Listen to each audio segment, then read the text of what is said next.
Comme vous le savez peut-être, le transport par câble aérien commence à faire son apparition dans de nombreuses villes un peu partout dans le monde, de Taïwan à Rio en passant par New York. Mais qu'est donc ce fameux transport par câble aérien?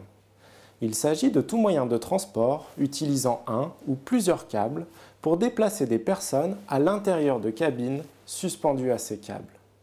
Vous le connaissez sans doute mieux sous le nom de téléphérique ou de télécabine, notamment dans les stations de ski. Mais alors, pourquoi du transport par câble dans nos villes, me direz-vous? Tout simplement parce qu'il permet de survoler aisément des obstacles comme des collines, des rivières, des voies ferrées ou des routes. Avec le transport par câble, vous ne craignez pas les bouchons. Votre temps de trajet est garanti, et ce, quelle que soit la météo, puisque les téléphériques ont l'habitude de fonctionner dans les conditions les plus extrêmes des montagnes. Saviez-vous qu'une télécabine transporte autant de personnes qu'un bus de 50 passagers qui passerait toutes les minutes? C'est un moyen de transport silencieux et propre, puisque son unique moteur est électrique. Il consomme peu d'énergie et coûte beaucoup moins cher qu'un tram ou qu'un métro, grâce à son infrastructure légère, qui lui permet aussi d'être rapide à construire.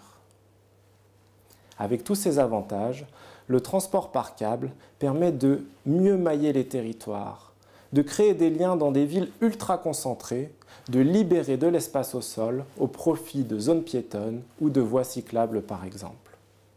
Quel est donc mon rôle dans tout cela?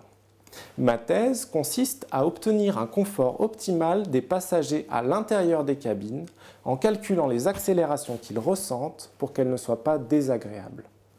Mon terrain de jeu, les stations de ski, dans lesquelles je réalise des essais en grimpant au sommet de pylônes de télésièges pour y placer des capteurs, afin de mieux comprendre les mouvements des câbles et donc des cabines accrochées dessus. Je me sers en fait des stations de ski comme de véritables stations expérimentales pour confronter mes calculs à la réalité. Mon ennemi, la nausée, que je cherche à éviter en trouvant des solutions constructives plus astucieuses. Mon premier brevet devrait permettre d'obtenir un meilleur comportement dynamique tout en réduisant la consommation énergétique des télécabines urbaines. J'ai bon espoir que les résultats de mes recherches permettent d'obtenir une prochaine génération de télécabines encore plus confortables que les actuelles tout en augmentant leur performance. Alors optez pour une mobilité fluide, douce et écologique et prenez de la hauteur grâce au transport par câble.